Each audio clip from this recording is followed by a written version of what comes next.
Hello everyone. आज हम लोग डिस्कस करेंगे पीसीआर प्राइमर डिजाइनिंग स्टेप। जब हम लोग पीसीआर करते हैं the first step is designing a primer. तो कैसे प्राइमर डिजाइनिंग करोगे before you start thinking about a PCR? Let us understand that process, right?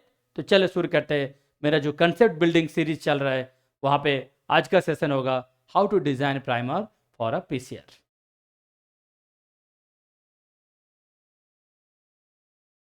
देखो, so today's session will be on primer designing for PCR। देखो, generally क्या होता है जब हम लोग पीसीआर के प्राइमर के बारे में सोचते हैं, पीसीआर रिएक्शन के प्राइमर के बारे में सोचते हैं, then you have to think about so many consideration, so many factors should be kept in mind, right? So let us consider each and every factor before you start thinking about PCR primer designing। चलो देखो, first point क्या है? Length of the primer. First of all, length का कोई ideal ऐसा value नहीं है कि प्राइमर का लेंथ कितना होना चाहिए।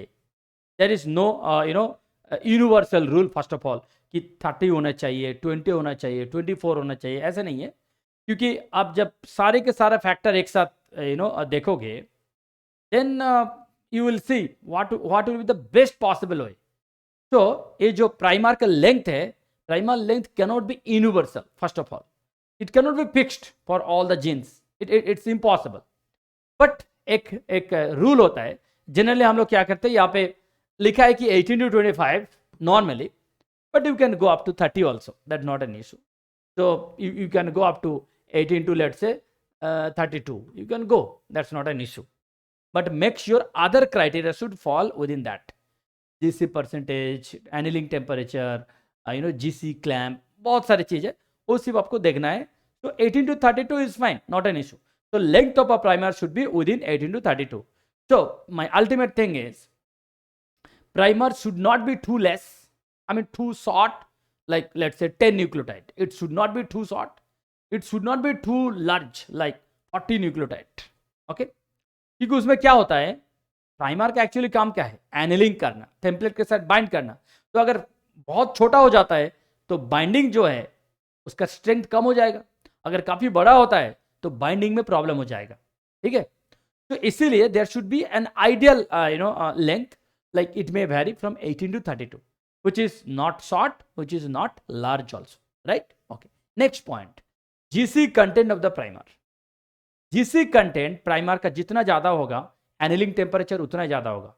बिफोर दैट मेल्टिंग टेम्परेचर ज़्यादा होगा, मेल्टिंग टेम्परेचर जितना ज़्यादा होगा, एनिलिंग टेम्परेचर उतना ही ज़्यादा होगा। क्योंकि जीसी का ऊपर क्या डिपेंड करता है? हर एक जीसी जो होता है, जीसी का जो बॉन्डिंग होता है that comes with 3 hydrogen bonds. तो जितना जीसी परसेंटेज होगा उतना उसका मेल्टिंग टेम्परेचर इंक्रीज हो जाएगा। तो जितना मेल्टिंग टेम्परेचर बढ़ेगा उतना ही एनिलिंग टेम्परेचर भी इंक्रीज हो जाएगा। अंडरस्टूड? तो इसीलिए high GC content should be avoided, but GC content should be optimum, it should not be less also. तो ऑन एन एवरेज मैं बता रहा हूं, जीसी कंटेंट शुड बी रफली 40 to 60%। 40 to 60% GC content is good enough। okay, so please keep in mind, this is the second point। अब देखो third point, melting temperature and annealing temperature, जिसके मैंने बात कर रहा था। क्योंकि दोनों का जो कैलकुलेशन है that depends on your GC content, right? देखो, मेल्टिंग टेम्परेचर के लिए दो फॉर्मूला है, या तो 4 into G plus C plus 2 into A plus T. इसका बहुत सिंपल फॉर्मूला है, melting temperature equals to 4 into G plus C degree centigrade plus 2 into A plus T degree centigrade. मतलब आपका प्राइमर का जो लेंथ होगा, चाहे वो 30 न्यूक्लियोटाइड हो चाहे 32 न्यूक्लियोटाइड हो, उसमें सिर्फ काउंट करो कितना जीसी है कितना एटी है, राइट? तो जितना जीसी होगा that will B multiplied by 4, जितना एटी होगा that will B multiplied by 2। तो total will be in degree centigrade, so that will become your melting temperature. Okay, melting temperature calculate करने का और भी एक अनदर फॉर्मूला है, ये भी एक फॉर्मूला है 22 प्लस 1.46 ऐसे करके, बट इसको जनरली हम लोग यूज नहीं करते, that's why it is written commonly used formula. ठीक है, एंड जब हम लोग एनिलिंग टेम्परेचर यूज करते हैं, एनिलिंग टेम्परेचर का एक बहुत सिंपल फार्मूला है। एनिलिंग टेम्परेचर हम लोग लेते हैं generally melting temperature -5 degree centigrade. ठीक है, तो अगर मेल्टिंग टेम्परेचर हो गया मान लीजिए 60 डिग्री सेंटीग्रेड, तो annealing will be 55, as simple as it is. तो फिर मैं बता रहा हूँ, जितना मेल्टिंग टेम्परेचर होगा -5 degree will be equivalent to annealing temperature. Okay, so please keep in mind. ये हो गया third factor. Next the fourth factor that is so important. What is the purpose of designing the primer? आप primer किस लिए use करोगे? What is the purpose? यहाँ पे मैंने तीन पर्पस मेंशन किया. तीन डिफरेंट पर्पस है. देखो, फर्स्ट पर्पस क्या है? मान लीजिए कि आप किसी जीन का प्रेजेंस देख रहे हो. ठीक है, किसी जीन का प्रेजेंस देख रहे हो. What do mean by gene का प्रेजेंस देख रहे हो? जीन का प्रेजेंस देख रहे हो मतलब मान लीजिए कि suppose you are screening some pathogens. Okay, some pathogens. उसमें डिजीज हुआ है कि नहीं, डिजीज इन्फेक्टेड हुआ है कि नहीं, राइट? तो अगर वो देख रहे हो कि डिजीज हुआ है कि नहीं, अगर डिजीज होना है तो पैथोजन होगा. तो पैथोजन के लिए for an example there is a particular protein which has been identified, तो वो प्रोटीन होना चाहिए, राइट? तो इन दैट केस आप क्या करोगे? आप सिर्फ एक प्रेजेंस ऑफ जीन्स देखोगे कि वो जीन प्रेजेंट है कि नहीं. Are you getting my point? मैं बोल रहा हूं आप disease identification, let's say for an example COVID, the most trending example COVID. किसी whether a person is infected with COVID or not, that's it. So in that case आप क्या देखोगे कि वो जो पैथोजन का अगर प्रेजेंस होगा होस्ट बॉडी में, तो पैथोजन का जो प्रोटीन है जो कि रिस्पॉन्सिबल है for binding to the host receptor, so that protein मतलब जो pathogenic protein from the pathogen site, that protein should be identified in the host body, right? So in that case that will be the purpose one. देखो, one thing is needed to be kept in mind while designing the primer is the purpose. Okay, for an example यहाँ पे लिखा हुआ है कि मान लीजिए if you want to perform a PCR reaction to detect the presence of a particular gene in a gene pool or to check the level of expression of a specific gene due to a specific changes in the condition. जैसे मैंने बता रहा था कि Covid हुआ है कि नहीं, तो वो पैथोजन प्रेजेंट है कि नहीं होस्ट बॉडी में. तो पैथोजन प्रेजेंट मतलब क्या? आप पूरा पैथोजन का देखोगे टेस्ट यहाँ पे नहीं. पैथोजन कॉजिंग जो प्रोटीन है, जो प्रोटीन होस्ट का रिसेप्टर में बाइंड करेगा, वो पैथोजेनिक प्रोटीन है कि नहीं, only this much will be consider. So in that case you can focus on a particular segment of the entire DNA which will be specific for that gene. That means मान लीजिए मैं बता रहा हूं ये है total pathogenic gene which will encode a protein. ठीक है, तो मेरा टारगेट क्या है? इस जीन का प्रेजेंस देखना. So I'll not go for whole protein, I mean whole gene. I can simply look for this, some part of the gene. अगर A part present है, that means I can be sure that yes, A protein भी मतलब that pathogen is present. Are you getting my point? मैं फिर बता रहा हूं. देखो, मान लीजिए ये जो पैथोजेनिक प्रोटीन है, ये जो प्रोटीन है, ठीक है, जो कि होस्ट का रिसेप्टर में बाइंड करेगा, राइट? तो इस प्रोटीन का प्रेजेंट आप कैसे देखोगे? ये प्रोटीन को कौन एनकोड करता है? कोई जीन एनकोड करेगा. मान लीजिए ये जीन है जिसका लेंथ है, जिसका साइज है मान लीजिए 3 kb. तो आप पीसीआर का थ्रू इस जीन का प्रेजेंस डिटेक्ट करोगे, right? Using PCR you will see the presence of that gene. तो यहां पे पूरा 3 kb को एम्पलीफाई करने की जरूरत है ही नहीं. आप 3 kb का किसी एक पर्टिकुलर पार्ट ले लो, let's say this is 0.5 kb. आपका टारगेट क्या है?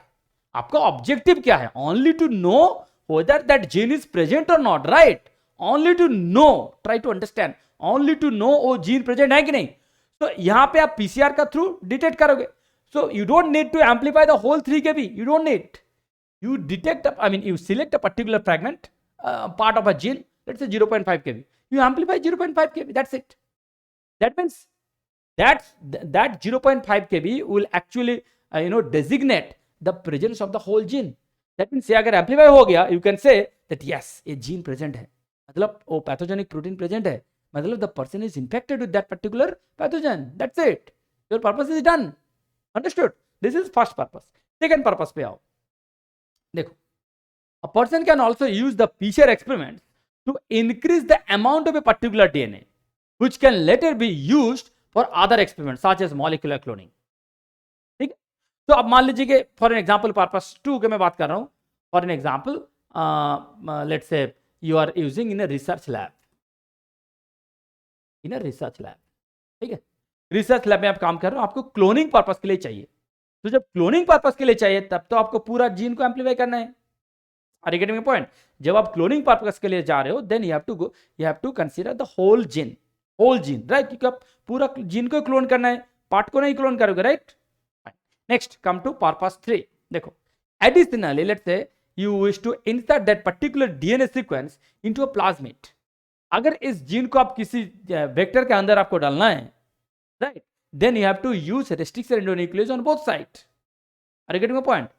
जब इसको आपका पर्पस है for a particular DNA sequence to insert in a particular DNA sequence into a plasmid, then you have to put restriction endonuclease. Then you have to add specific restriction sites to the ends of both the primers. देखो, मान लीजिए आपका ए है forward primer, ए है reverse primer, दो primer है, right. तो ये जो प्राइमर है, मैं बता रहा हूं आपको, दूसरा कलर में ले लेता हूं। ये जो प्राइमर है, ये अगर मैं मान रहा हूं कि ये फॉरवर्ड प्राइमर है, ये है रिवर्स प्राइमर, तो फॉरवर्ड का लेफ्ट साइड में होगा रेस्ट्रिक्शन एंडोन्यूक्लियस एंड रिवर्स का राइट साइड में होगा रेस्ट्रिक्शन एंडोन्यूक्लियस। मतलब दोनों साइड में होगा, दोनों साइड में होगा, अलग अलग साइड, अंडरस्टूड, दोनों एंड पे होगा। तो ए है इसका एंड, ए है इसका एंड। अब यू अंडरस्टूड? तो पर्पस के बेसिस पे, on the basis of purpose, your need will be different. तो मैं फिर बता रहा हूं, फर्स्ट पर्पस क्या था? Only to know that gene is present और नॉट। तो आपका अगर पर्पस सिर्फ उतना ही है कि जीन प्रेजेंट है कि नहीं, तो पूरा जीन को एम्पलीफाई करने की जरूरत नहीं है, किसी पार्ट एम्पलीफाई करो, accordingly will design the primer. तो अगर आपको उस अमाउंट जो है रिसर्च पर्पस के लिए आपको यूज करना है, पूरा अमाउंट को एम्पलीफाई करना है, देन अगेन आपको जो पीसीआर प्राइमर डिजाइन करोगे, that will be based on this and this, पूरा जीन को कंसिडर करना है। Third thing is, if you are planning for cloning, that too insert inside a plasmid, right? So for that you have to put restriction endonuclease on both the primers, right? अब देखो, sorry, देखो next factor 5, secondary structures और primer primer dimer. Secondary structures, primer primer dimer. कभी कभी क्या होता है, ये जो दो प्राइमर आप यूज किए हो, प्राइमर प्राइमर खुद ही डाइमर बन गया, राइट। प्राइमर प्राइमर खुद ही डाइमर बन गया। तो अगर प्राइमर प्राइमर दोनों प्राइमर खुद डाइमर बन गया, देन तो प्राइमर बचा नहीं रहेगा to bind to the template, right. So this will create lot of problem. तो please be careful about that.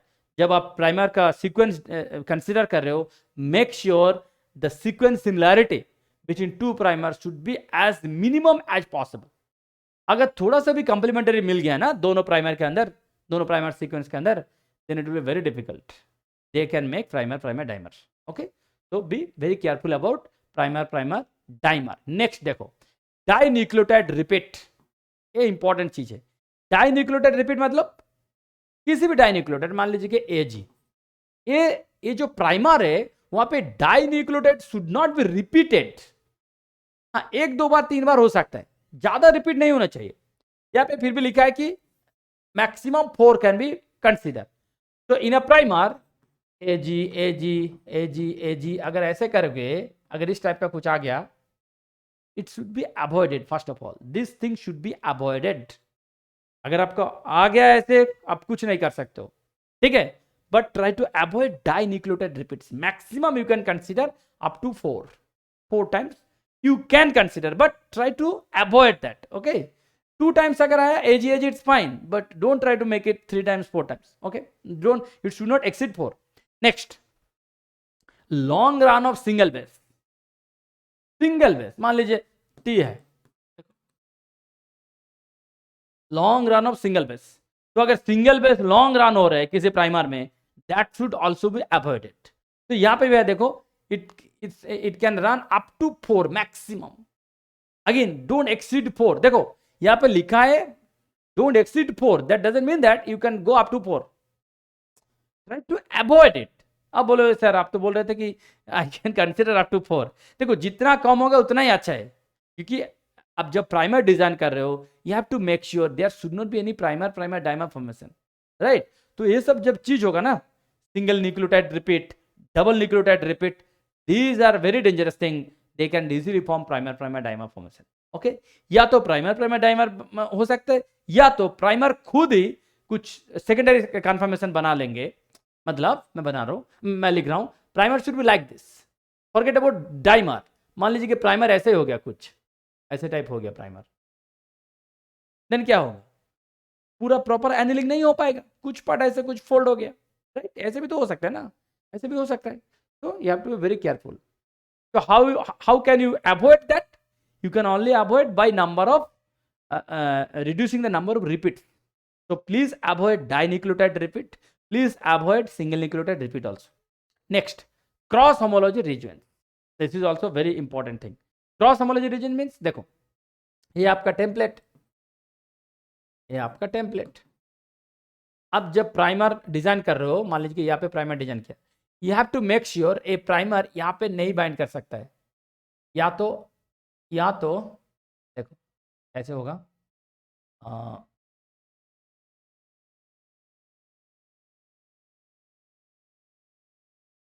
ये this is called proper annealing. ठीक है, प्रॉपर एनिलिंग.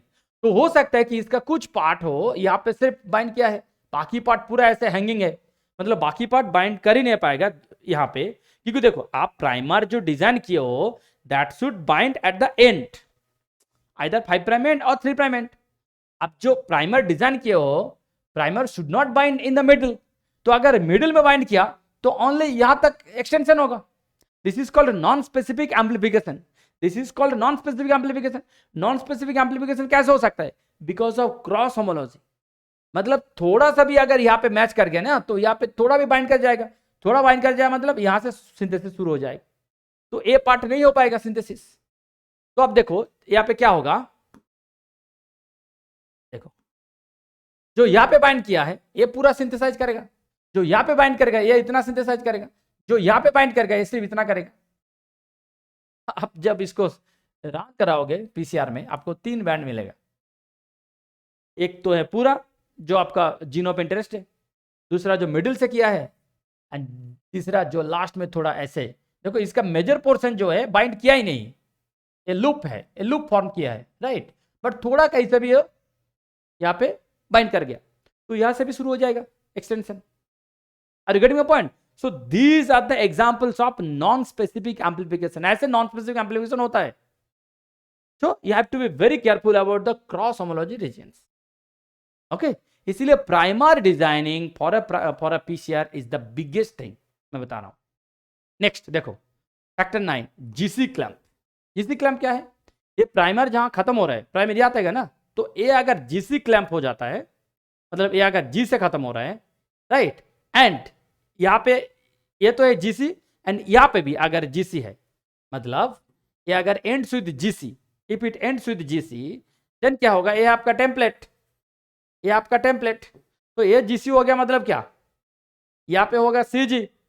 तो इसका ये जो बाइंडिंग है that will give proper strength. तो ये खुलने का चांसेस बहुत कम है. मतलब कभी कभी क्या होता है, प्राइमर तो बाइंड कर जाता है बट वो फिर ओपन हो जाता है, टेम्पलेट से ओपन हो जाता है, राइट. टेम्पलेट से कब ओपन हो सकता है? अगर उसका बाइंडिंग सही से नहीं हुआ. तो इसीलिए we should always go for GC clamp. अगर जीसी क्लैंप से यहाँ पे एंड हो रहे हैं तो इसका बाइंडिंग, जैसे आपको पता है कि जीसी रिक्वायर्स 3 हाइड्रोजन बॉन्डिंग, तो उसको ब्रेक करना थोड़ा डिफिकल्ट है कंपेयर टू 80. तो इसीलिए if the primer ends with GC that will always give you extra you can say advantage that आपका एनिलिंग, अगर एनिलिंग हो गया तो it will not come out easily. If the annealing is done then it will not come out easily. Understood? So these many factors you can keep in mind while designing a primer. अब एक question हम लोग analysis करेंगे. देखो, then you will understand how to design a primer.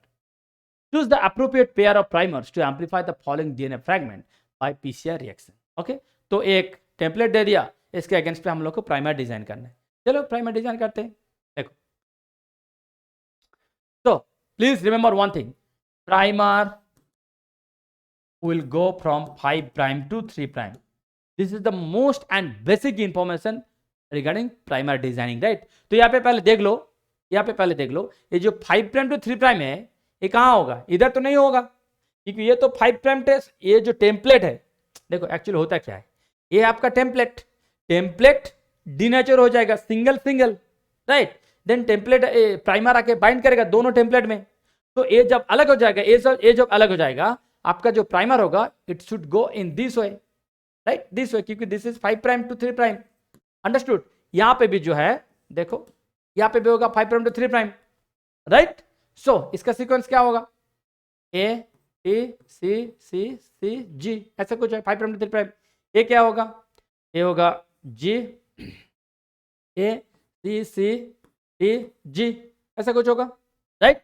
तो ए होगा एक primer, ए होगा और एक प्राइमर। अब बताओ इन दोनों प्राइमर में से कौन सा है फॉरवर्ड प्राइमर, कौन सा है reverse primer. Please remember, forward मतलब लेफ्ट टू राइट, रिवर्स मतलब right to left. This is so simple. मैं फिर बता रहा हूं, फॉरवर्ड आप सामने जा रहे हो, फॉरवर्ड मतलब लेफ्ट टू राइट। हम लोग जब सामने जाते हैं लेफ्ट टू राइट बोलते हैं, right, left to right, always remember left to right है फॉरवर्ड, ठीक है। सो अब देखो यहाँ पे कौन सा लेफ्ट टू राइट जा रहा है, ये है left to right, so this is forward primer. यहाँ पे कौन सा राइट टू लेफ्ट आ रहा है, दिस इज रिवर्स प्राइमर, ठीक है।